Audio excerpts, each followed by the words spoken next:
Visakha Siripuram junction లోని కరాచీ వాలా departmental store పేరును ఇటీవల తొలగించినప్పటికీ మళ్లీ యథాతథంగా అదే పేరును కొనసాగించడానికి ఎలాంటి అవరోధం లేదని బీజేపీ నగర శాఖ క్లీన్ చిట్ ఇచ్చేసింది. బీజేపీ నగర అధ్యక్షుడు పరశురామరాజు కరాచీ వాలా డిపార్ట్మెంటల్ స్టోర్ వద్దకు వెళ్లి కరాచీ వాలా అనే పేరు కనిపించకుండా అతికించిన షీట్లను స్వయంగా తొలగించారు. స్వాతంత్రానికి పూర్వం కరాచీ మన దేశంలో భాగమేనని చెప్పుకొచ్చారు. ఇటీవల కొందరు కరాచీ పేరు తొలగించాలంటూ సదరు యాజమాన్యంపై చేసిన ఒత్తిళ్లకు బీజేపీ ఆర్ఎస్ఎస్ లకు ఎలాంటి సంబంధం లేదని వివరణ ఇచ్చారు.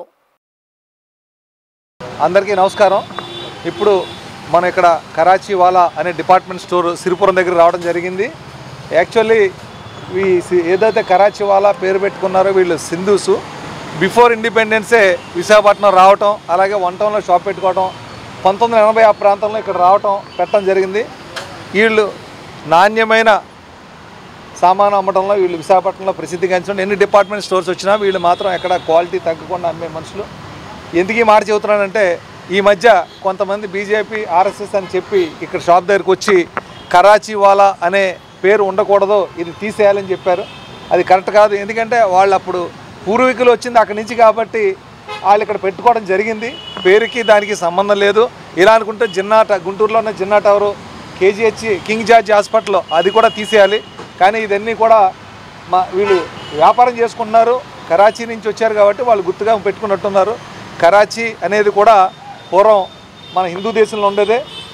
అందుకని దాన్ని మనం తప్పుగా తీసి పాకిస్తాన్కి మనకున్న మన మధ్య విభేదాల గురించి ఆలోచించి దీన్ని తీయమంటం తప్పు. ఎందుకంటే వీళ్ళు GST, income tax, sales tax అన్ని రకాల ట్యాక్స్లు కట్టుకుంటారు కాబట్టి అది తీయమని అనడం తప్పు. దాన్ని చాలామంది సభ్యులు నాకు ఫోన్ చేయడం జరిగింది. ఇలా బీజేపీ కానీ ఆర్ఎస్ఎస్ కానీ దీని మీద ఉద్యమం చేయమన్నారని అనడం జరిగింది. కానీ అది 100% మేము దాన్ని ఖండిస్తున్నాం. భారతీయ జనతా పార్టీ కానీ ఆర్ఎస్ఎస్ కానీ హిందూ పరిషత్ కానీ మేము ఎవరం కూడా దీని మీద యాజిటేషన్ చేయమని మేము పైనుంచి ఆదేశాలు కానీ ఇవ్వటం జరగలేదు. అలాగే మేము ఎవరం కూడా ఇక్కడ రాలేదు.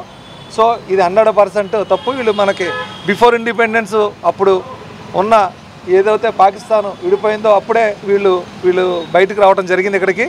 సో అప్పటి నుంచి మనతో కలిసి ఉంటున్నారు కాబట్టి వీళ్ళందరూ మనవాళ్లే. అలాగే సింధూస్ వీళ్ళు. సో ఇది 100% వాళ్ళు ఎవరైతే చేశారో వాళ్ళు చేసిన నిర్వాకాన్ని ఖండిస్తున్నాం. సో 100% ఈ పేర్లు ఇప్పుడే ఏదైతే పేర్లు పైన వైట్ పేపర్స్ అందించారో అవి తీసేసి వాళ్ళు హ్యాపీగా వ్యాపారం చేసుకోవాలని చెప్పడం కోసం భారతీయ జనతా పార్టీ తరఫున ఇక్కడికి రావడం జరిగింది. ఈ రోజు నుంచి అటువంటి విభేదాలు లేకుండా వాళ్ళు హ్యాపీగా ఇక్కడ వ్యాపారాలు చేసుకోవాలి. విశాఖపట్నం అనేది ప్రశాంత నగరం. ఇక్కడ ఎటువంటి తారతమ్యాలు ఏమి ఉండవు. అందరం కలిసికట్టుగా ఉంటాం. ఇక్కడ ఏ విభేదాలు లేకుండా బతకటం విశాఖపట్నం ప్రసిద్ధి. అందుకని మేము చేసిన నిర్వాకాన్ని ఖండిస్తూ వాళ్ళకి ఏదైతే బీజేపీ ఇది చేశారనుకున్నారో అది కాదని చెప్పడం కోసం ఖండించడం కోసం వాళ్ళు ఇక్కడ రావడం జరిగింది.